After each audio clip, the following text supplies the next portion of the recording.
Hello, I'm Maria Hall Brown, and this is LA Currents. A beautiful afternoon in the city of Los Angeles.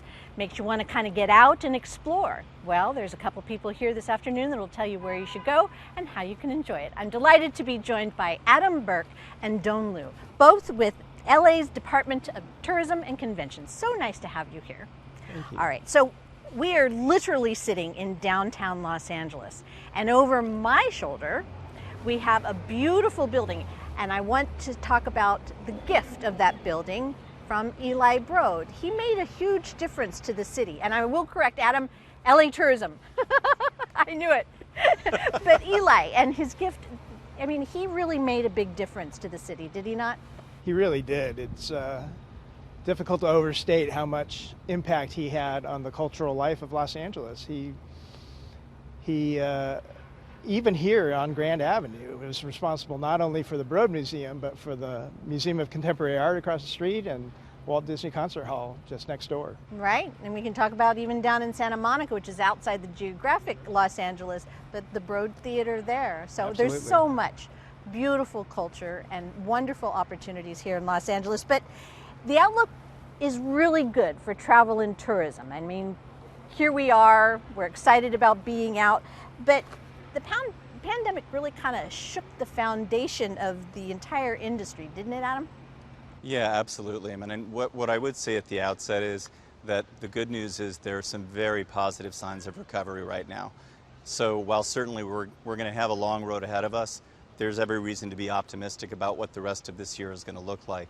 But to your question, absolutely. If you look back to 2019, before the pandemic, travel and tourism had become the fourth largest employment sector in LA County. In fact, we had over 544,000 Angelenos who were employed in tourism-related careers. Beyond that, visitors to Los Angeles spent $26 billion in our local businesses. And even in terms of what it did for residents of LA, because guests staying in hotels pay a transient occupancy tax, a hotel tax, that contributed over $315 million to the city's general fund, supporting essential services like streets and sanitation, fire, arts and cultural programming. So if you look back at 2020, it's impossible to overstate just how devastating it was for our industry. First of all, if you look at the figures that I just quoted, we're going from about $315 million in general fund receipts down to about $200 million. So that's a significant loss in terms of revenue that supports essential services. And when you look at our local business community, we lost about $15 billion in revenue. But honestly, Maria, the thing that I find most heartbreaking about it is, in our sector, we saw job losses of 1 in 3. Oh, no. So that's about 165,000 Angelenos who were displaced during the pandemic.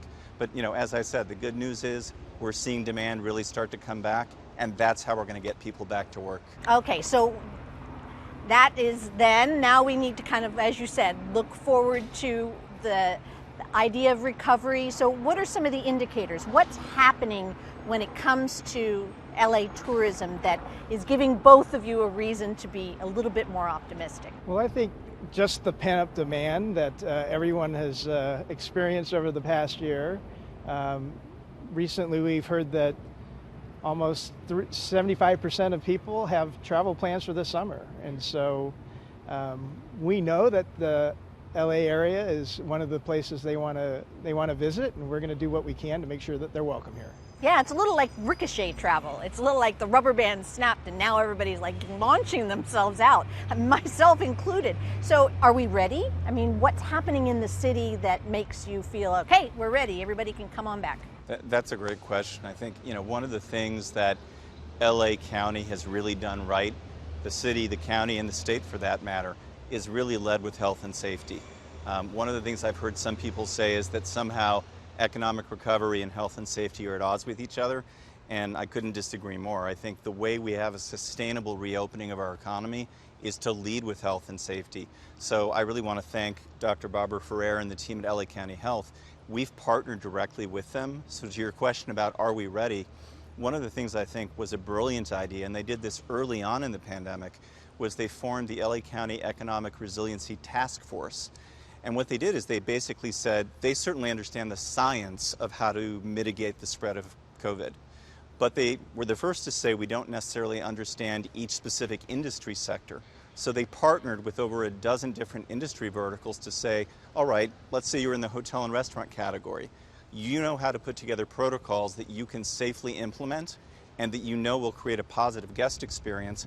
Why don't you as industry leaders develop those protocols, bring them to public health, and then we'll vet them against the science. And that was really a good, the result of being thoughtful and deliberate. I know it was painful for a lot of people to, have their businesses affected the way they are, but it's proven that we've come back strong and we're coming back earlier than many regions in the state.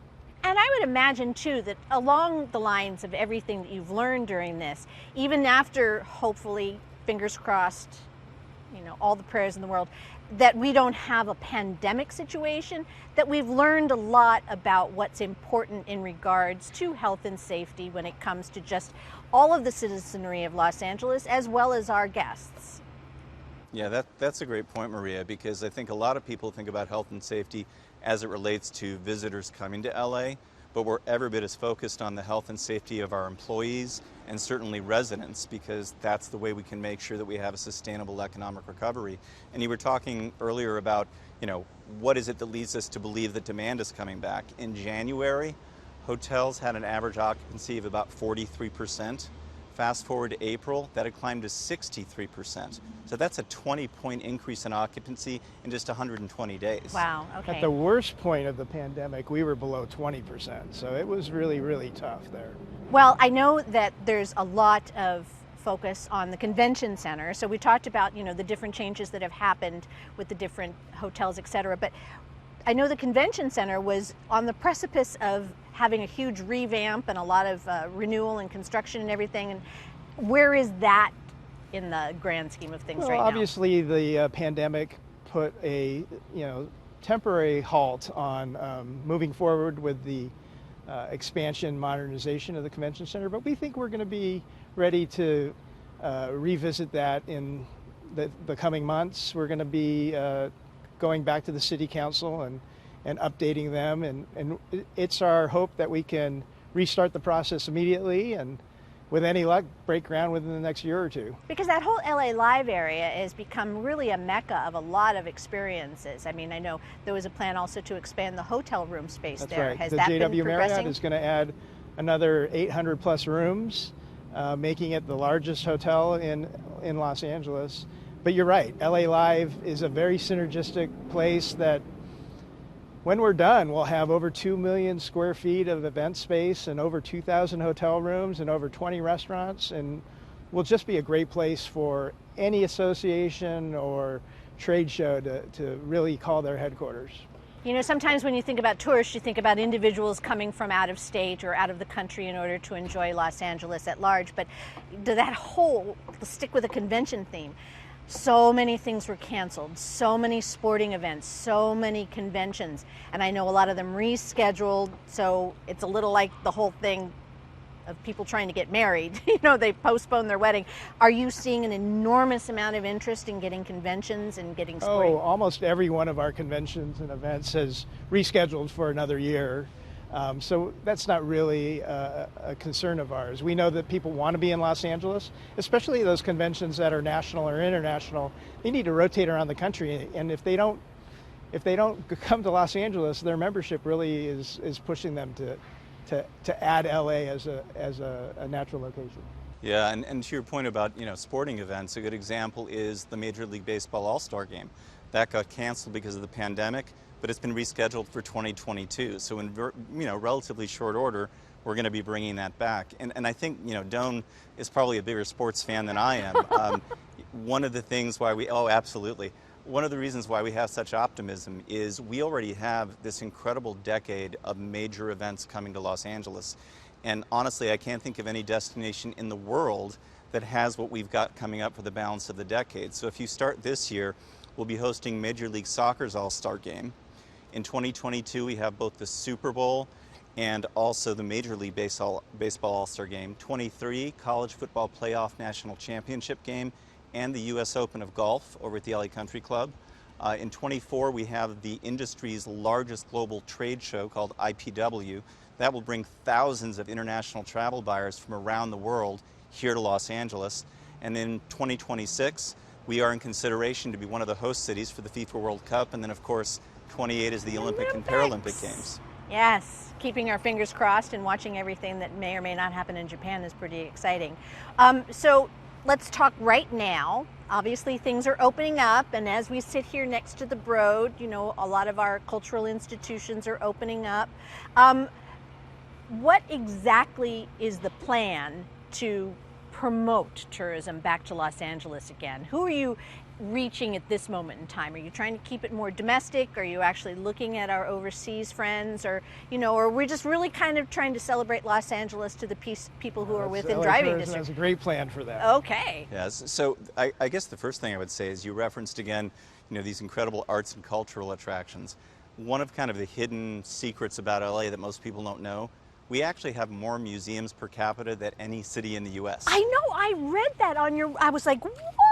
You know, if you were to ask people where you think that would be, LA probably wouldn't be on the top of their mind. But actually, between our museums and performing arts venues, we've got the most robust cultural scene in the country. So I think that's a huge testament to the Broad and Eli Broad's vision. But in terms of recovery, it's really been flipped on its head. So historically, we've been really focused on the international markets because, candidly, they're the most lucrative. If you think about international visitors, they come and stay the longest, and they spend the most. So that's one of the reasons why Los Angeles is actually the only destination in the country that has our own offices and full-time team members in 7 international locations, because that international business is critical. In fact, an international visitor spends about 2.5 times what a domestic traveler will. But during the pandemic, it had to start closer to home. So the first thing we did is we launched a program called LA Love, where we asked our members, and by the way, it's probably worth mentioning, Los Angeles Tourism is actually a nonprofit organization, and we represent over 1,100 member organizations across the LA travel and tourism space. So we went out to our members and we said, you know, we'd love to make it easier and more affordable for Angelinos to get out and safely explore their backyard. So we had over 100 special offers that were designed by Angelinos for Angelinos. Now, if you fast forward to where we are today, we're back in the market advertising not just to drive markets, but for the first time since the pandemic, our domestic flight markets, because we're seeing a strong return there as well. So we have how you work together, you know, LA Tourism and LA Tourism and Convention. So how are these two organizations? So Convention and Tourism Development is a city department, and for 40 years plus, we were known as the Convention Center Department. We had the sole responsibility of running the Convention Center. We had over 400 city employees that ran that building. And recently, about 6 years ago, the City Council and Mayor decided to privatize the operations of the Convention Center. And so now, after a request for proposals and the whole bidding process, AEG has been running the Convention Center for about the last 6 years. And our department went from 400 employees to about 8 that we have today. We're co-located at the Convention Center with a couple of hundred AEG employees that run the building on a day-to-day basis. At that time, the Council and Mayor wisely also said, this small department not only should oversee the Convention Center, but should also be responsible for the city's contract with LA Tourism. So LA Tourism, as Adam said, is a nonprofit agency representing 1,100 members, but they get their revenue from a share of the hotel tax that the city collects. And so that's why we contract with LA Tourism. They do a great job at marketing the city and the Convention Center, for that matter, around the world. So the whole idea of marketing the city, I mean, we've talked about some of these cultural institutions and some of the iconic locations where conventions happen, but Los Angeles has such a remarkable diversity. How does that play into how people perceive Los Angeles, and what are some of the gifts that we can provide to tourists that they may not think about? I mean, I immediately think food, but... I always think food, but I mean, that's a personal issue. What I'll say is this, I think we have an embarrassment of riches in LA. One of the things that I think is remarkable is if you can dream it, you can probably do it here in Los Angeles. And when you think about it, we look at it in several major categories. So we talked a lot about arts and cultural institutions. Well, certainly LA is the sports and entertainment capital of the world. And I think one of the important things to note is, even with the incredible offerings we had pre-pandemic, now we've got all of this incredible new product coming online, like SoFi Stadium. And finally, they have fans Aren't back. you excited, Doane? You're the sports guy, right? He is definitely. Looking forward to it. I'm a hockey guy. He's an all-sports guy. All right. But definitely sports and entertainment. Beyond that, our culinary offerings have really gotten their due. I think for a long time, LA was not at the top of everyone's food lists. In the last 5 years or so, that's completely shifted. And actually, right before the pandemic, Zagat named LA the most exciting food city in the country. And we find that's a huge driver, especially among millennials and Gen Z. They come here because of the food scene. And then beyond that, I mean, look at where we are. 300 days of sunshine and amazing hiking trails, beaches, so many outdoor venues. There's really nothing that people want in a destination that they can't find here in LA. A little more on diversity too. We also have these great neighborhoods all throughout the city, and we're very lucky to have places like Chinatown and Koreatown and Little Tokyo and Thai Town and historic Filipino Town and Little Ethiopia. So all around the city, not only just the food diversity, but just kind of the neighborhood cultural assets that exist all over the city. And I'd love to pick up on that, because I think that's a great point, Doane, which is, to me, one of the strengths of Los Angeles is that we don't just have a diverse community, we have an inclusive community. And if you think about it, we speak over 240 different languages in Los Angeles.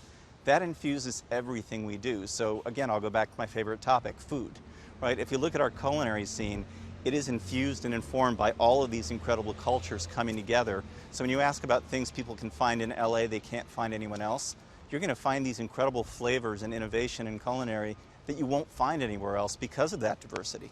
It's really interesting to see that you were in your position just a couple years before COVID hit. It must have really been a bit of a shakeup in regards to what you were able to do during 2020. But what are some of the things you put on the table in 2020 that you can't wait to, bring back into the priority role? Well, that's a perfect segue into what we call the Tourism Master Plan. Ooh, so cool. it's a project that we undertook, actually when the department was formed 5 years ago. One of the charges was to develop a strategic plan for the tourism industry and for tourism as a whole within the city of Los Angeles. Much of the focus when this new department was formed was necessarily on the convention center and the transition from a city facility to a privately run facility. But when I took over about 3 years ago, I decided that we would take up our responsibility of doing a tourism master plan, and we've been working a couple of years on it, and we actually finished in early 2020, and we were about to announce it and release it to the public and to the city council and the mayor right when the pandemic hit. So we thought it was probably not appropriate to do at the time, but now that we see the light at the tunnel, we've been starting to brief members of the community and members of the city family, and it's been just a great experience. And what it does is really take a head-to-toe assessment of every tourism asset that the city has, and really looks at what it's going to take to enhance those assets, what assets we need to grow in the future, and what we need to do as a city. And that's everybody in the city government, from our little tourism department to the police department to the planning department to DOT. What are the things we need to do as a city to prepare ourselves for the inevitable increase in tourism that's coming after this pandemic is over? Yeah, and I went DOT, transportation being one of the critical components of that. So public transportation, I know even into, like you mentioned, Little Tokyo, et cetera, some of those lines are getting more established, and the opportunity for people to get around in a more streamlined fashion, I'm sure, is part of that plan. We do a good job about thinking about our residents and our constituents and even the businesses that operate in Los Angeles, but it's very rare that some of the departments will think proactively about the visitor and the visitor experience. And so, especially with and the dog experience, especially with transportation, we would love our visitors to use our great public transit system more than they do. All right, so following up on that, you took your job in the pandemic. What were you thinking? Well, so the first thing is I've been in travel and tourism for about 30 years. So what's interesting to me is when this all hit, I've heard a lot of people say, oh, there was no playbook for this. There absolutely was a playbook for this. It was just order of magnitude, because if you think about travel and tourism, it's been an incredibly resilient industry after every major business disruption. So whether it was the tragic events of 9/11 or the Great Recession, travel and tourism is actually what's led economic recovery in LA. So, despite the incredibly challenging year we had, I think we all knew it was going to come back. We just had to be really smart about how we managed through it. The other thing I'd say is if you take a job when you're at the absolute bottom, there's nowhere to go but up. So it's actually a pretty decent strategy in terms of career progression. But the other thing I'd say, and I want to pick up on what Doane had mentioned, all of the exciting new product we have coming in the next couple of years. So in terms of infrastructure and assets, start with LAX. So Los Angeles International Airport is going through a $14 billion modernization project. And it is addressing all of the critical needs for both residents and for visitors to LA. So you're talking about things, number one, during the pandemic, it really accelerated the pace at which these capital improvements could be made. So at Tom Bradley, if you've flown in internationally in the last few years, better often than not, you were probably going to park on the tarmac and get bussed in. Well, they built what they were billing the midfield satellite concourse that adds another 12 to 15 gates for international arrivals. That was done months ahead of time. It's already been turned over to LAX, and they're hosting their first flights this month. But beyond that, they're going to do an automated people mover that will not only move people between gates, but also to an off-airport rent-a-car center. So it'll get all that traffic and congestion out of the loop. And then probably the most exciting thing to me is Metro's going to have a direct connect from LAX to downtown.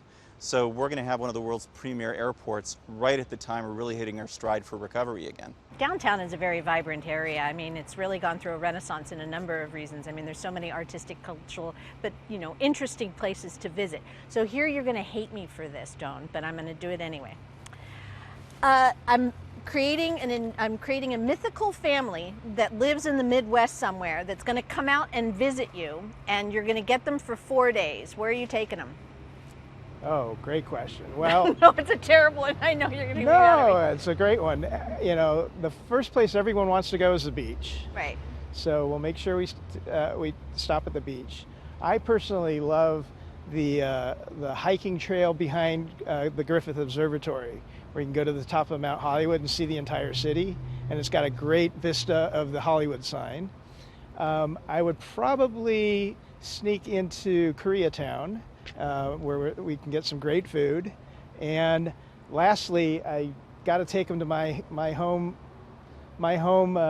town within the city of LA. Then that's San Pedro, where we've got the U.S. Iowa battleship That's Iowa, super which cool. is really cool. We've got great ocean views, and just a wonderful place and a secret place that people don't really think about visiting. Yeah, that plays into one of the museums that you may not realize is a museum, is the USS Iowa down there in San Pedro. And also, you can't go wrong with the food down there either. Great food. Exactly. All right, your turn. My turn, same question. So, for me, I would want to showcase, it's what you said, Doane, all the great neighborhoods. So I would probably, in no particular order, in the Valley, I would go visit the Japanese gardens. I think that's one of those hidden gems that a lot of people don't know is there. Absolutely gorgeous. Working our way south in Hollywood, I'm a big Harry Potter fan, as are our kids, so I'd probably go into Universal Studios Hollywood and see Hogwarts. Coming down more to the beach cities area, you've got to go to Venice or Hermosa or one of the beach communities, and I would absolutely grab fish tacos there. Coming into the mid-city area, I'd love to take them to the Peterson Automotive Museum, not only because of what's inside it, because it's just such a spectacular, much like the Broad, spectacular facility. So I'd want them to go see the Vault collection at the Peterson. And then in South Los Angeles, I'd love to show them Leimert Park. I think there are so many incredible restaurants, and show them Watts Towers, everything going on there. And then, I'd probably land here in downtown and take them to a Kings game at Staples. Is it scary to actually have the Olympics on the horizon? I know it's still a while out there, but it's such a, the whole world watches that. It's not just a fan of a particular sport. Well, the reason we won the bid is because we didn't have to build anything. We're one of the few cities in the world that could host the Olympics today if we needed. So the attractive part of our bid and the reason why we felt so confident in bidding on the Olympic Games is we have so many facilities here in Los Angeles. We don't need to build stadiums or arenas or any new venues to host the games. Oh. And even with the games coming, not all of them are going to be used. Are those residual from '84, or are they new places? Or no, in fact, if you look at '84, since then we've had so many new facilities built, but they're just like the football stadium and like the soccer stadiums, and Staples Center wasn't around back then, so almost all of the venues being used in 2028 weren't around in '84, with the exception of probably the Coliseum and the Rose Bowl. Well, and even those have gone through some adjustments over the time. Absolutely. Yeah, well, absolutely. And it's probably worth mentioning, I mean, LA is the only city that has successfully run 2 Olympics at a profit. And if you look at the LA '84 Foundation, they are still using the profits of the '84 Olympics to fund youth sports programs throughout LA. So I think it was a very bankable proposition because LA's done it twice, and without all the new product Doane was talking about. So what did you learn about LA when you decided to become part of LA tourism that you may not have known from, your background with Hilton? Well, it's interesting. I've been with the organization about 5 years now, and for me, it was really, I always think of someone like Jonathan Gold. Jonathan Gold, I think, was an absolute treasure, and what he really did was, for lack of a better word, he kind of democratized all of the little neighborhoods, all of the hidden gems in LA. So I think we all know about the major attractions, but I think, what Jonathan Gold started and everyone has really run with since then is the ability to explore all these incredible little neighborhoods. I mean, my daughter is 16. She cannot get enough of LA. One of her favorite things to do is head over to the Arts District because it's this incredible collection of getting to see all of our street art, these incredible murals, amazing restaurants. Gorilla Tacos is one of her favorites, and Van Leeuwen's Ice Cream. And, then also see these historic buildings. I mean, people don't realize that the National Biscuit Company building in the Arts District, that's Nabisco. That was Nabisco's first headquarters ever. I didn't know that. Mm-hmm. Wow. So it's all the hidden gems. That's really what I've come to appreciate over the last 5 years. Okay, and there's a big campaign to get all the word out. Very Absolutely. big. I hope you have an opportunity to view it or show it. It's a national campaign that's really emotive and effective, and it's really going to bring a lot of people here to Los Angeles. What's it called? Start Your Comeback. Start Your Comeback. And actually, that's kind of the theme. I mean, after the year we've all had, particularly because, LA is the entertainment capital of the world. Everybody loves a good comeback story. And for us, 21 is the year of LA's comeback. Well, it's all very exciting, and you're both very kind to spend this time with me, and you've both been good sports, allowing me to be a little on the silly side at times. But I can't wait to, get on. What's the catchphrase? Start your comeback. Start your comeback. I'm going to start my comeback. And those special offers I mentioned earlier, we actually have almost 90 special offers running right now, again from our members. So for Angelinos who want to get out for a staycation, yep, or for guests who want to come visit, you can go to discoverlosangeles.com/comeback, and you'll see a listing of all those special offers from hotels, restaurants, cultural attractions. It's time for us all to, safely get out and explore our community again. Absolutely. Adam Doane, thanks so much. Thank you, Maria. Thanks for having us, Maria. And that's a wrap on this LA Currents.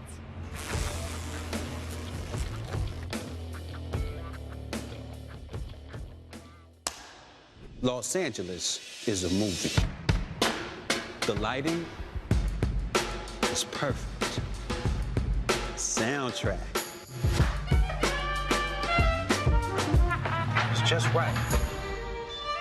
Costumes are incredible. The sets are amazing.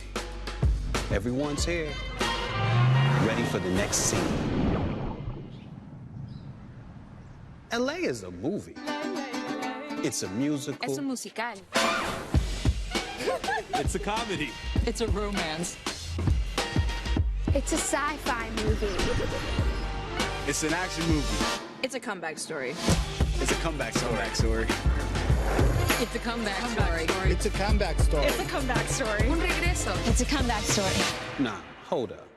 It's your comeback story.